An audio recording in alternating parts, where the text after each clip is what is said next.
안녕하세요. 저는 68세 정혜순이라고 합니다. 지금은 시골 마을 한켠에서 조용히 남편과 함께 지내고 있어요. 바쁜 도심과는 조금 거리가 있지만 제겐 이곳이 참 따뜻한 고향이고 또 가족들과 추억이 쌓인 터전이기도 하죠. 결혼하고 시댁살이 30년 자식들 키우고 독립시키느라 앞만 보고 달려왔던 세월이었습니다. 어느 날 문득 거울을 보니 예전에는 까무잡잡하던 얼굴이 어느새 주름지고 하얗게 변해 있었어요. 그래도 자식들, 손주들이 내려오는 날만큼은 다시 30년 전으로 돌아간 것처럼 마음이 들떠요. 이번에도 그랬습니다. 며칠 전부터 냉장고를 정리하고 시장에서 장을 봐오고 고기와 생선을 손질하고 며느리들이 좋아하는 반찬까지 미리 만들어 놓았어요.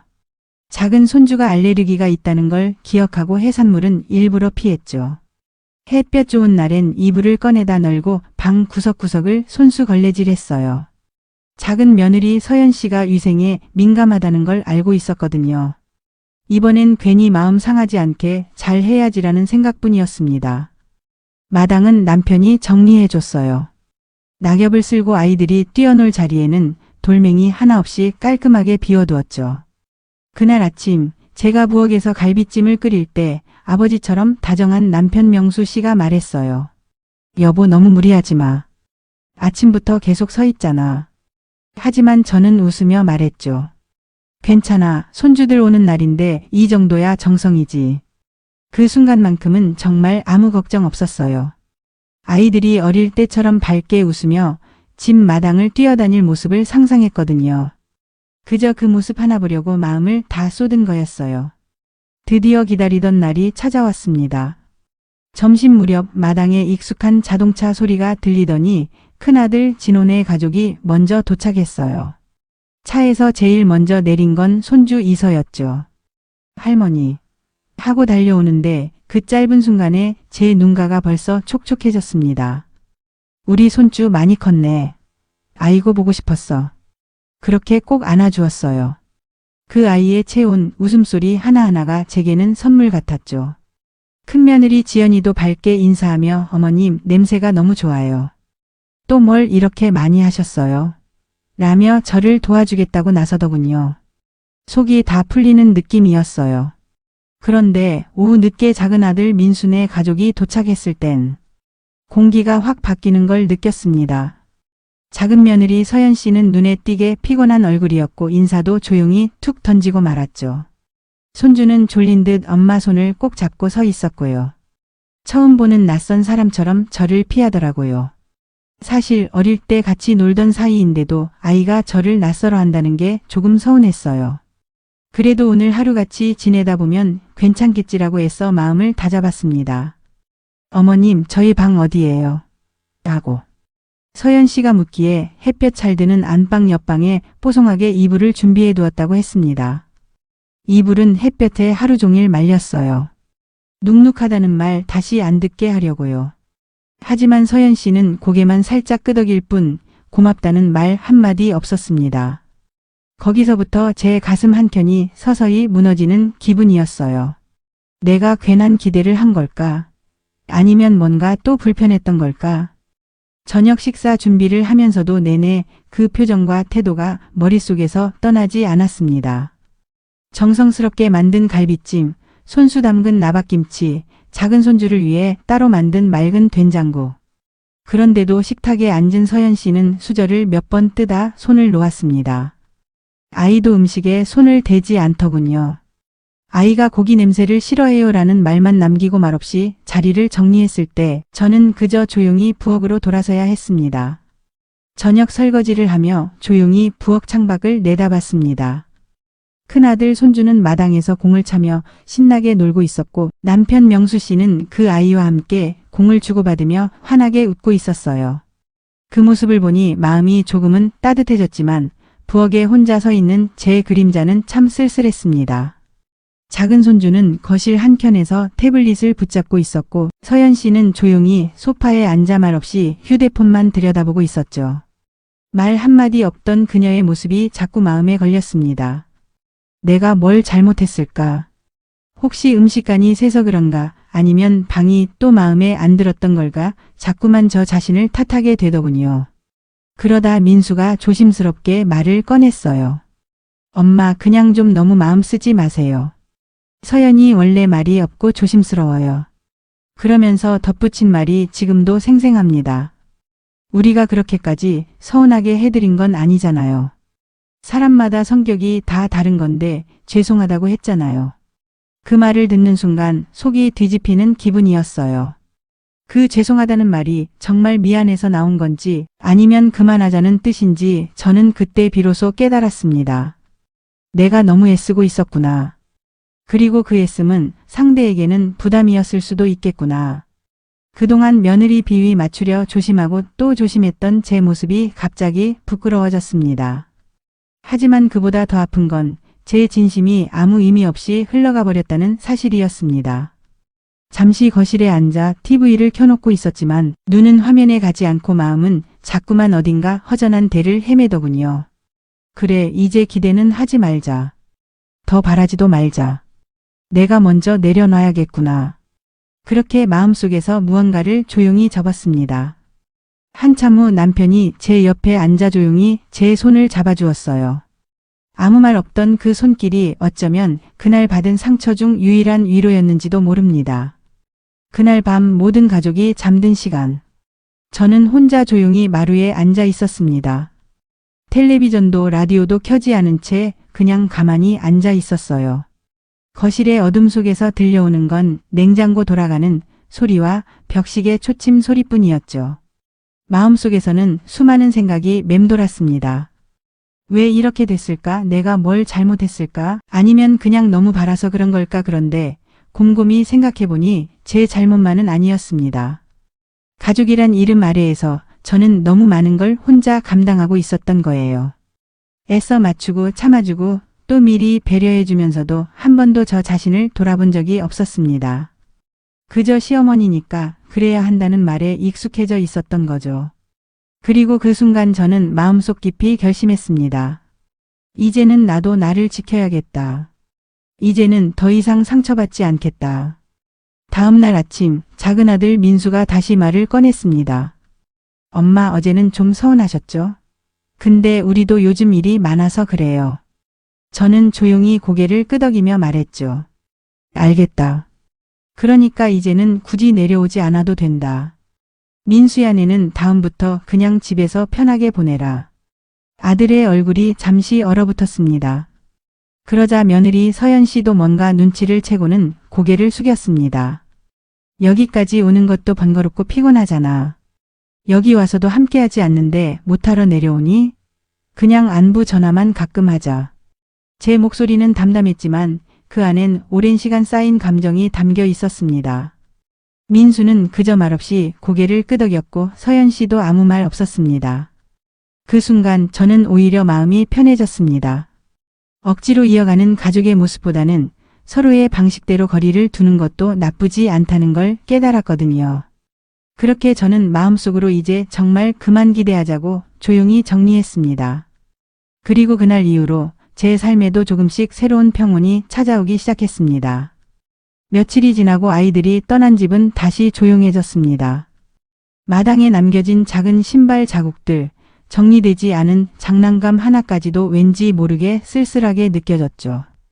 부엌에는 아직도 손주들을 위해 준비했던 반찬이 남아 있었고 냉장고 안엔 그들이 좋아한다고 사다 둔 과일들이 그대로였습니다. 예전 같았으면 빈집이 유독 쓸쓸하게 느껴졌을 텐데 이번엔 달랐습니다. 오히려 그 정적이 제 마음을 위로해주는 듯 했어요. 아마도 저는 이제 진짜로 내려놓을 준비가 된 거겠죠. 그동안 어머니니까, 시어머니니까 당연히 해줘야 한다고 여겼던 일들. 그 모든 정성들이 당연하지 않다는 걸 깨달은 순간 저는 저를 더 이상 몰아붙이지 않게 되었습니다. 대신 저 자신을 위해 조금 더 신경 쓰기 시작했어요. 이젠 아침이면 작은 텃밭에 나가 물을 주고 마을회관에서 하는 노래교실에도 나갑니다. 예전엔 애들 내려올 때까지 집 비우면 안 되라며 스스로를 묶어두었는데 지금은 마음이 훨씬 자유로워졌어요. 친구들과 나물 캐러 산에 가기도 하고 동네 아주머니들과 찻집에서 도란도란 이야기 나누는 시간도 즐기게 되었죠. 그 작은 일상이 제가 진짜 저로 돌아가게 해줬어요. 남편도 어느새 함께 변했습니다. 예전엔 손주들 웃음소리에 더 밝아졌던 사람이었는데 이젠 조용한 우리 둘의 식사 시간에도 웃음을 잃지 않아요. 어느 날 남편이 말하더군요. 여보, 우리도 우리 시간대로 살아가면 되는 거야.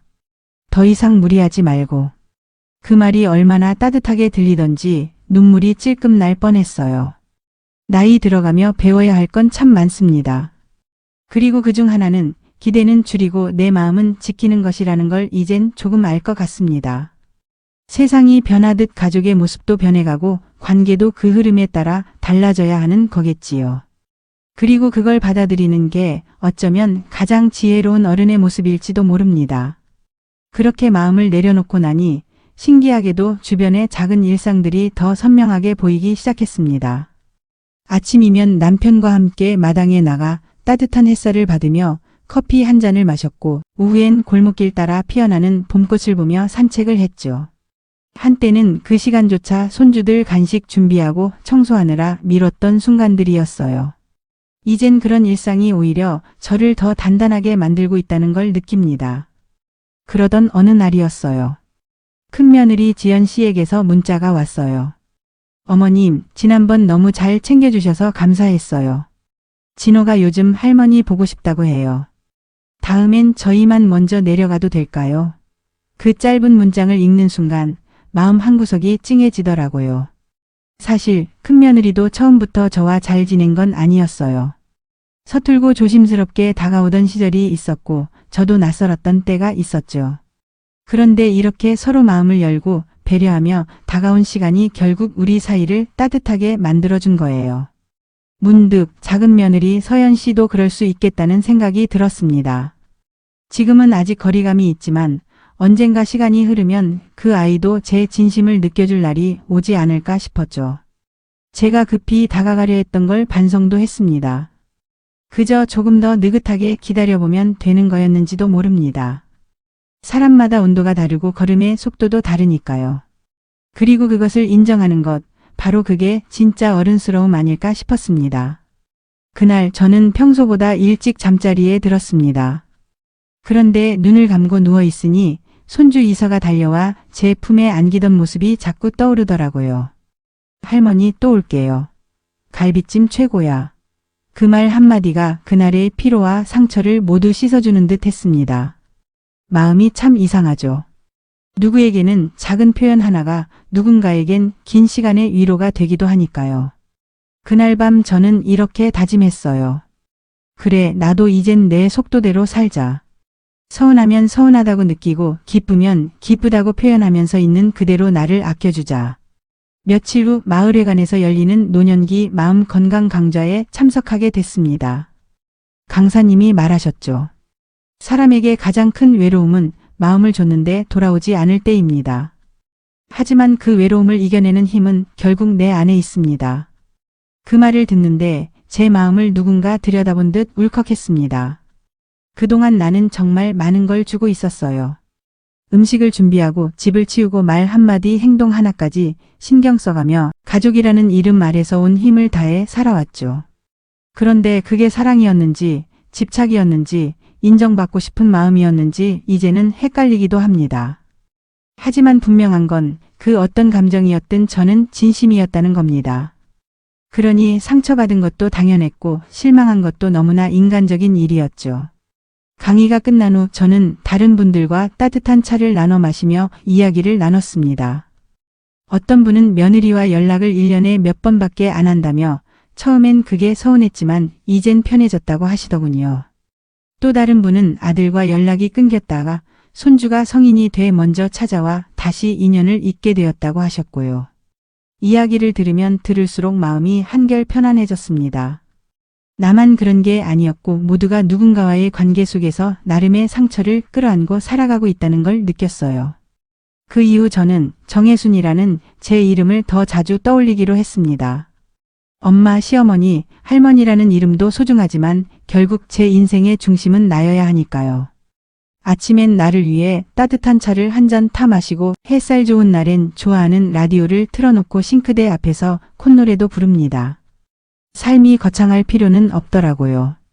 그냥 오늘 하루도 나를 무사히 지켜냈다는 마음으로 조용히 웃을 수 있다면 그것만으로도 충분한 날들이 되어가는 것 같습니다.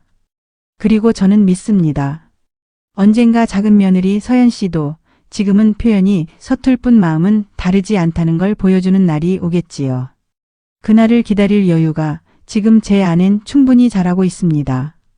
시간이 흐르면서 저도 가족들도 조금씩 변해갔습니다. 예전처럼 명절이 되면 온 가족이 다 함께 모이는 일은 점점 줄어들었어요. 대신 각자 사는 삶의 방식에 따라 연락하는 주기도 만나는 빈도도 자연스럽게 달라졌죠. 처음엔 그게 서운했지만 이제는 그게 꼭 나쁜 것만은 아니라는 걸 알게 됐습니다. 오히려 그렇게 거리를 두니까 더 마음이 편해졌어요. 큰며느리 지연 씨는 아이가 방학을 하면 종종 손주만 데려와 며칠 묵고 가기도 해요. 그 며칠이 저는 얼마나 기다려지고 또 얼마나 소중한지 모릅니다. 손주는 시골 마당에서 뛰놀고 저는 그런 아이를 보며 다시 젊은 시절로 돌아간 기분이 되죠. 큰아들은 일 때문에 자주 오진 못해도 전화는 틈틈이 해요. 엄마 건강 잘 챙기세요. 이서가 할머니 보고 싶대요. 그 말 한마디에 며칠은 마음이 포근합니다.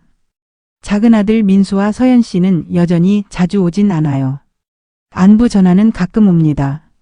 예전처럼 제 마음을 다 쏟지는 않지만 그렇다고 미워하거나 원망하지도 않습니다.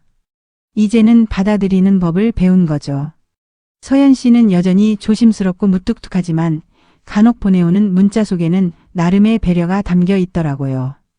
어머님, 이번엔 아이 감기 때문에 못 내려가요. 지난번 김치 맛있게 먹었습니다. 그 짧은 문장에도 마음을 담으려는 노력이 느껴져요. 그래서 저도 간단하게 답을 보냅니다. 그래, 건강 챙기고 다음에 보자. 그 정도 거리, 그 정도 온도가 이제는 가장 편합니다. 예전처럼 모든 걸 안아주려고 하다 보면 제 마음만 상하는 걸 알게 됐으니까요. 사람과 사람 사이에는 적당한 거리가 있다는 걸 이 나이에 새삼 배우게 될 줄은 몰랐습니다. 그 거리를 억지로 좁히려 하지 않고 있는 그대로 받아들이니까 오히려 관계가 더 오래 갑니다. 이제 저는 누군가를 이해시키려 애쓰지 않습니다. 대신 제 삶을 편안히 지켜나가고 있어요. 이게 바로 제가 꿈꾸던 노년의 한 장면 아닐까요? 잔잔하고 조용하지만 더 이상 누구의 눈치를 보지 않고 내 마음을 다치지 않게 보호하는 삶. 그 삶 속에서 저는 다시 웃음을 되찾아가고 있습니다. 요즘은 하루가 참 짧게 느껴집니다. 아침이면 일어나 따뜻한 차를 끓이고 마당에 나가 하늘을 바라보는 게 하루의 시작이에요. 예전엔 가족이 내려오지 않으면 허전하고 문득문득 서운한 마음이 올라와 혼자 눈물 훔치던 때도 있었죠. 하지만 이제는 그 마음들을 조용히 달래는 방법을 조금씩 알게 된 것 같아요. 가족이 내 삶의 중심이던 시절은 지났고 지금은 나라는 존재를 중심으로 하루를 살아가고 있습니다. 그게 외로운 건 줄 알았는데 막상 살아보니 그렇지만도 않더군요. 오히려 마음이 훨씬 더 가벼워졌어요. 마을에 새로 생긴 건강센터에서 요가도 배우고 글쓰기 수업도 듣기 시작했어요.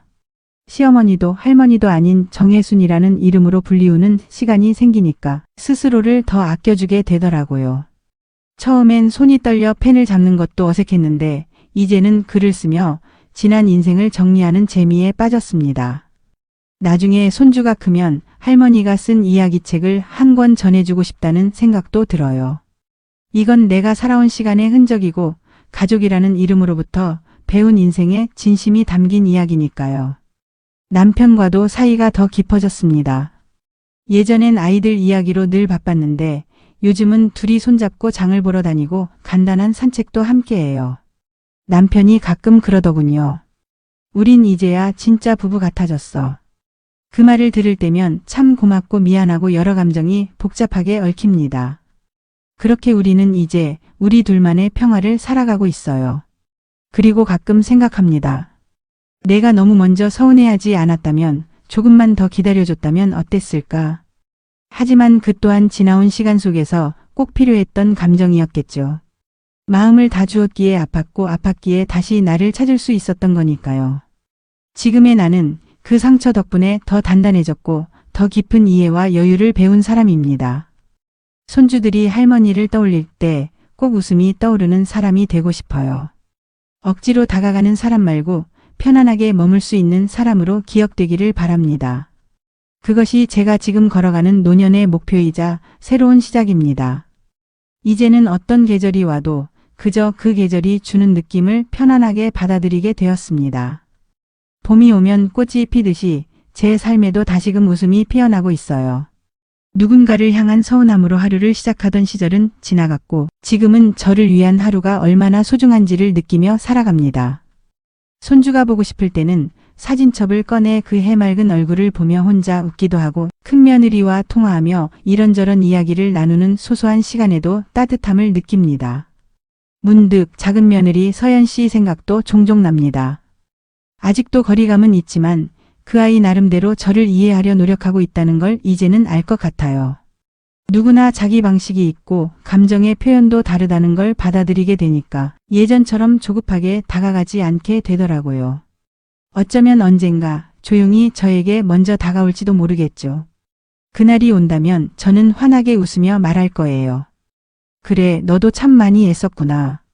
제가 이 이야기를 나누는 이유는 이 영상을 보고 계신 여러분 중에도 분명 저처럼 혼자 마음 아파하며 애써 웃는 분들이 계실 거라 생각하기 때문입니다. 시어머니라는 이름 아래 참고 또 참으며 살아오신 분들, 자식과 며느리 사이에서 조심스럽게 중심을 잡아온 분들, 그리고 그 과정에서 마음 한켠에 깊은 외로움을 담아두고 살아오신 분들에게 꼭 말씀드리고 싶었습니다. 그건 절대 당신의 잘못이 아니라고요. 우리는 사랑했기에 상처받았고 참았기에 지쳐버렸을 뿐입니다. 하지만 그 시간을 겪고 나면 분명 더 단단한 내가 되어 있습니다. 그리고 그 단단한 마음은 누군가에게는 또 다른 위로가 되어줄 수 있어요. 부디 여러분도 이제는 조금 더 자신을 아껴주세요. 누군가에게 사랑받는 것보다 더 중요한 건 바로 나 자신을 따뜻하게 안아주는 일이니까요. 이 사연이 누군가에게는 작은 위로가 되기를 바라며 저는 여기서 인사드릴게요. 혹시 비슷한 경험이나 하고 싶은 이야기가 있다면 댓글로 남겨주세요. 이야기를 나누는 것만으로도 우리는 서로에게 큰 힘이 될 수 있습니다. 영상이 마음에 드셨다면 구독과 좋아요, 알람 설정까지 잊지 마시고 꼭 부탁드립니다. 다음 사연에서는 또 다른 인생 이야기로 찾아뵙겠습니다. 끝까지 들어주셔서 감사합니다.